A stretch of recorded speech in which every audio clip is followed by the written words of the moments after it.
بسم اللہ الرحمن الرحیم۔ آج تک کے معزز ناظرین السلام علیکم۔ اب قسط 247 ملاحظہ فرمائیں۔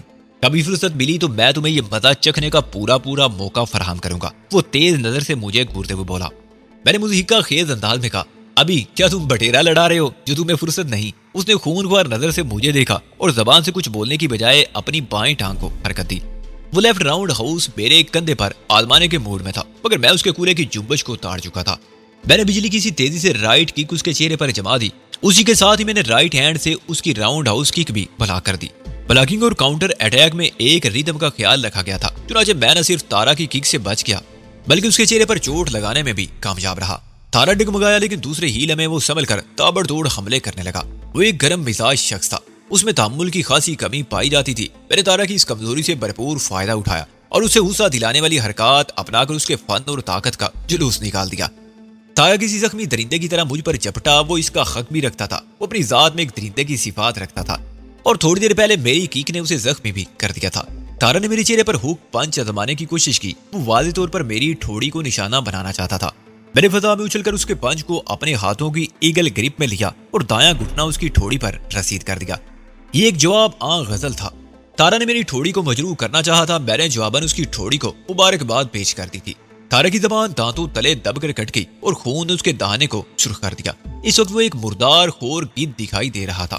یہ ممکن نہیں تھا کہ اسے اپنے دانتوں اور زبان کو پہنچنے والے نقصان کا احساس نہ ہو۔ اس نے ہلکے سے غراہٹیں خارج کرتے ہوئے مجھے فرنٹ کک ماری۔ اس کے جوتے کا تلوا میرے کندھے پر لگا کک میں زیادہ جان نہیں تھی۔ میں نے بآسانی اسے سہا اور اندر آتے ہوئے ایک فولادی پنچ اس کے سینے پر رسید کر دیا۔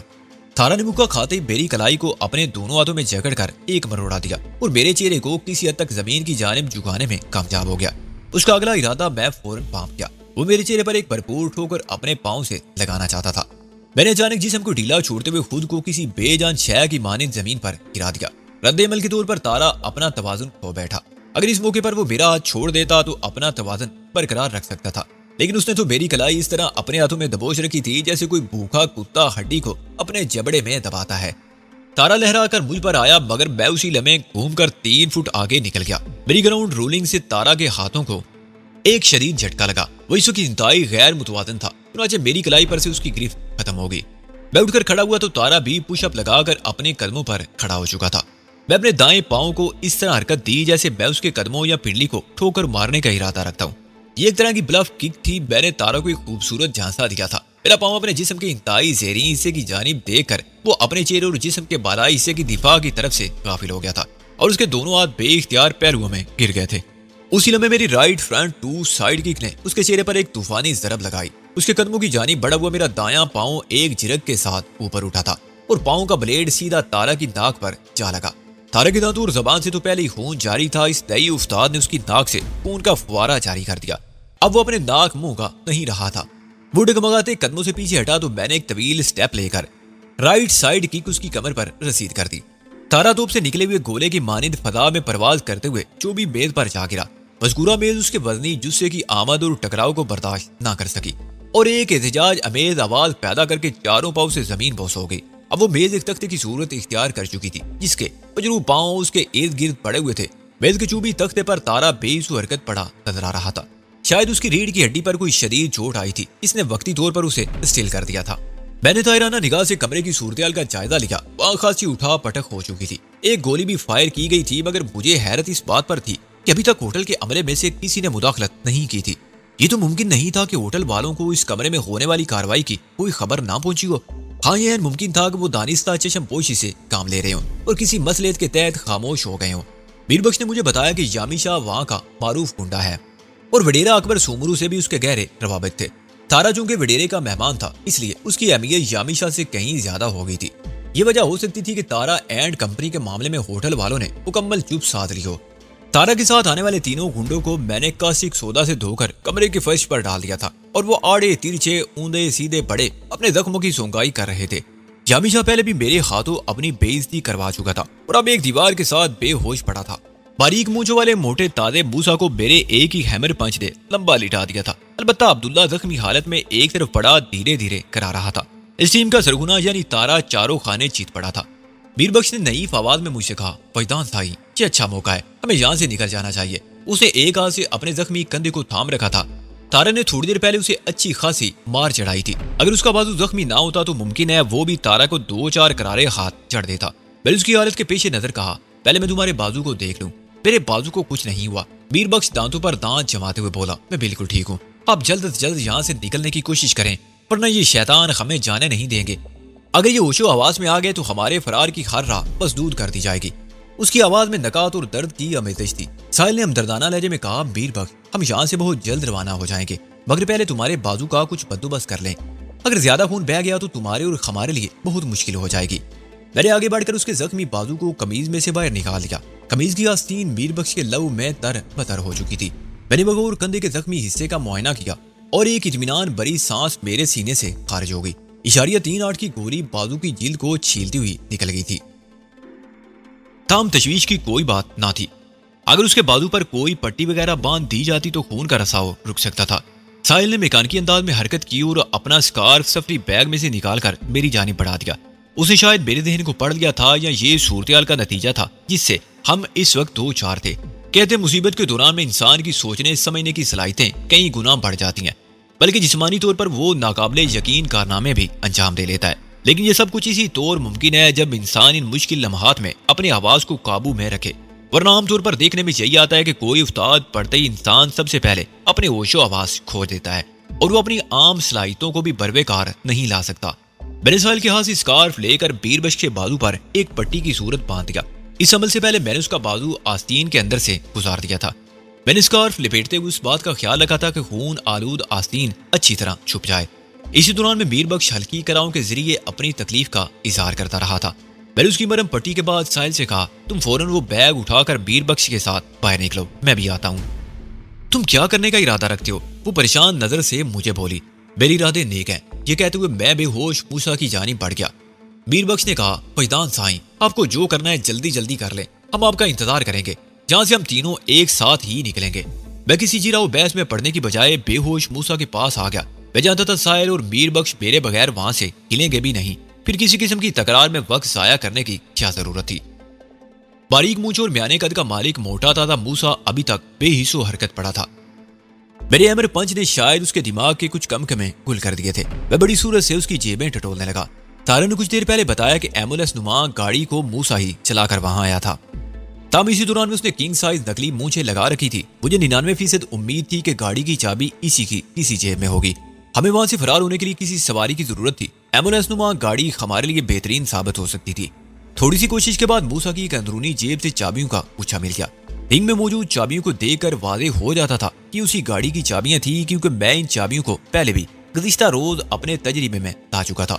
میں چابیوں کو گچھا سمیٹ کر سیدھا کھڑا ہوا تو میرے ذہن میں ایک خیال ابھرا.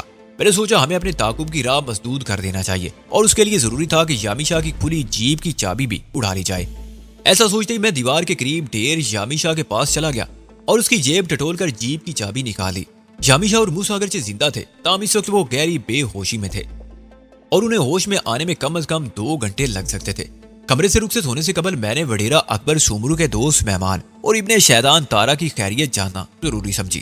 میں اس کے قریب پہنچا اور وہ ہنوز چوبی تختے پر چاروں خانے چیت پڑا تھا. اس کے وجود میں کسی قسم کی حرکت نہیں پائی جا رہی تھی.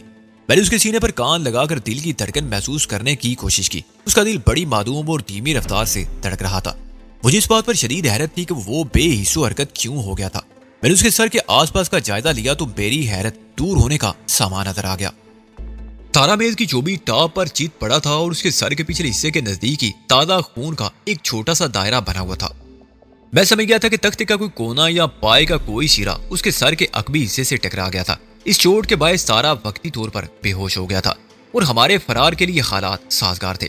میں جیسے ہی تارا کے پاس اٹھ کر کھڑا ہوا بیر بخش نے اضطراری لہجے میں کہا, سائیں آپ وقت ضائع کر رہے ہیں, آپ ان لوگوں کی طاقت سے واقف نہیں. اگر ہم نے دیر کر دی تو ہمارے لیے بے شمار مشکلات پیدا ہو جائیں گی. ہاں وجدان, ساحل نے تصدیقی لہجے میں کہا, بیر بخش بالکل ٹھیک کہہ رہا ہے, ہمیں یہاں سے فوراً نکل جانا چاہیے. اچھا بھائی چلو, میں نے ان دونوں کی جانب قدم بڑھاتے ہوئے کہا. ساحل کے نزدیک پہنچ کر میں نے سفری بیگ اس کے ہاتھ سے لے لیے. اسی وقت بیر بخش تیزی سے چلتے ہوئے دیوار کے نزدیک چلا گیا اور خالی پستل اٹھا کر اس نے اپنی جیب میں ڈال دیا. اس کا کیا کرو گے؟ میں نے پوچھا. یہ بہت کام کی شے ہے سائیں, وہ میرے نزدیک آتے ہوئے بولا. میں نے پوچھا, گن خالی کس کام کی؟ یہ بھی خالی ہے, بعد میں اسے بھر کر کام چلایا جا سکتا ہے, بیر بخش نے کہا. وہ پسٹل کو خالی کرتے ہوئے مجھے دیکھ چکا تھا، ورنہ وہ مجھ سے یہ سوال ضرور کرتا کہ میں نے یہ کیوں کہا کہ گن خالی ہے۔ میں اس خالی پسٹل کو ساتھ لے جانے کے حق میں نہیں تھا، مگر اس وقت پیر بخش کی خواہش کو دیکھتے ہوئے میں خاموش رہا اور ان دونوں کو مخاطب کرتے ہوئے کہا، ہم نہایت شرافت کا مظاہرہ کرتے ہوئے ہوٹل سے باہر نکلیں گے اور کسی سے الجھے بغیر گاڑی میں بیٹھ جائیں گے۔ پیر بخش نے کہا، سائیں میں تو ڈرائیونگ کرنے کی پوزیشن میں نہیں ہوں۔ پھر اس نے دائیں بازو کو کندھے کے قریب سے چھوا۔ تم اس کی فکر نہ کرو، میں نے تسلی امیز انداز میں کہا، یہ ڈیوٹی میں سنبھالوں گا۔ تم دونوں گاڑی کے اگبی حصے میں بیٹھو گے۔ ہم کس گاڑی میں جائیں گے وحیدان؟ ساحل نے استفسار کیا۔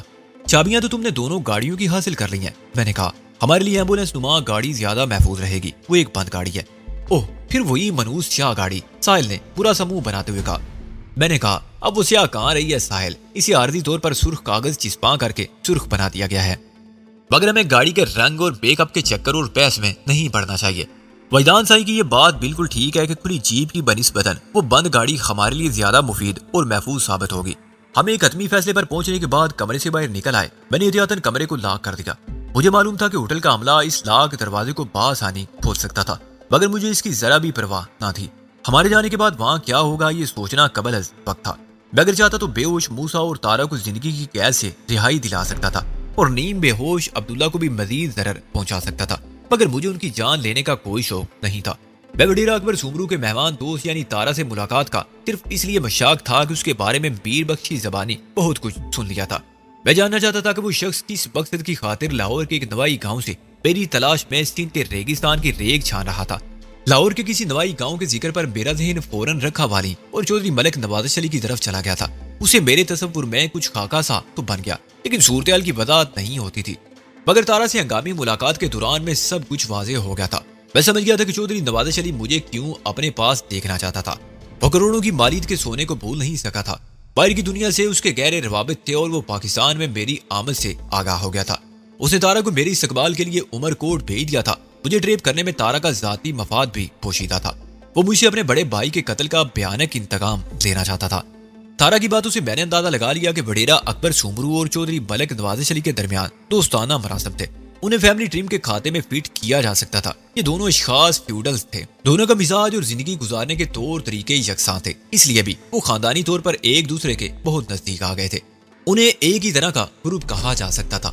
یہ سارے حالات جاننے کے بعد میں نے فیصلہ کیا تھا کہ اب وڈیرا اکبر سومرو کے بنگلے یا جاگیر پر جانے کی ضرورت بالکل بھی نہیں۔ مجھے تو چودھری نواز علی سے ایک درینہ حساب بے باک کرنا تھا اور سونے کا ٹنٹا بھی نپٹانا تھا۔ اس مقصد کی خاطر ہمیں فی الفور لاہور کی طرف روانہ ہو جانا چاہیے تھا۔ میں نے پاکستان میں داخل ہوتے وقت یہی سوچا تھا کہ کچھ عرصہ کراچی میں گزاروں گا، پھر لاہور کا رخ کروں گا، مگر اے بسار آرزو کے خاک شدہ وطن عزیز کی سرحد پار کرتے ہی خم پر پے در پہ استادیں ٹوٹتی رہیں۔ پہلے ہم رینجر کے ہتھے چڑھ گئے، پھر نکلی پولیس کا ڈرامہ چلتا رہا۔ اس کے بعد چوہے بلی کا کھیل شروع ہو گیا اور اب ایک مرتبہ پھر ہمیں فرار ہونے کا نادر موقع میسر آ گیا تھا اور میں اس سنہری موقع سے بھرپور فائدہ اٹھانا چاہتا تھا۔ ہم بخیر و عافیت ہوٹل سے نکل کر سڑک پر آ گئے۔ وہاں ہوٹل کے سامنے وہ دونوں گاڑیاں آگے پیچھے کھڑی تھی۔ سرخ بہرو والی سیاہ گاڑی آگے تھی، جبکہ جامی شاہ کی کھلی جیپ اس کے پیچھے کھڑی کی گئی تھی۔ ہمیں کسی نے روکنے کی کوشش نہیں کی، حالانکہ ہوٹل کے سامنے درجن پر افراد جمع ہو چکے تھے۔ تاہم ایک بات میں نے خاص طور پر نوٹ کی تھی کہ جب ہم ایمبولینس نما گاڑی میں سوار ہو رہے تھے تو ہوٹل کے عملے کے کچھ افراد ہمارے کمرے کی جانب دوڑے تھے۔ میں نے تو یہی طے کیا تھا کہ میر بخش اور ساحل کو گاڑی کے عقبی حصے میں بٹھاؤں گا، مگر عین وقت پر میر بخش نے ایک مفید بات میرے ذہن تک پہنچا دی۔ وحیدان سائیں، اب مجھے بھی ڈرائیونگ کیبن میں بیٹھنے دے۔ وہ کیوں؟ میں نے پوچھا۔ اس نے کہا، آپ اس علاقے میں پہلی مرتبہ آئے ہیں، اس لیے یہاں کے راستوں اور مقامات کے بارے میں آپ کو کچھ بھی معلوم نہیں ہوگا۔ آپ کی رہنمائی کے لیے ڈرائیونگ کیبن میں میری موجودگی بہت ضروری ہے۔ اس نے پتہ کی بات کی تھی۔ میں نے قائل ہو کر اسے پیسنجر سیٹ پر سوار کیا اور خود دوسری طرف سے گھوم کر ڈرائیونگ سیٹ سنبھالی۔ ساحل کو میں پہلے ہی گاڑی کے عقبی حصے میں بٹھا چکا تھا۔ میں نے گاڑی کے اگنیشن میں چابی گھمائی اور ایک لمحے کی تاخیر کیے بنا گاڑی کو آگے بڑھا دیا۔ یہ وہی بند گاڑی تھی جس میں ہم نگر پارکر سے عمر کوٹ تک پہنچے تھے۔ راستے میں ایک مقام پر گاڑی کا ٹائر پھٹ گیا تھا۔ وہاں میرے اور میر بخش کے درمیان زبردست مارکا ہوا، جس کے نتیجے میں میر بخش کا ایک ساتھی نواز علی میر بخش کی فائرنگ سے ہلاک ہو گیا تھا۔ میری جوان مردی اور رائے راز کی مسافرت سے میر بخش کو اس قدر متاثر کیا کہ وہ میرا بے دام غلام بننے پر تیار ہو گیا۔ تب میں نے اسے ایک آزمائش میں ڈال کر اپنا دوست بنانے کا وعدہ کیا تھا۔ میر بخش اس آزمائش میں پورا اترا تھا۔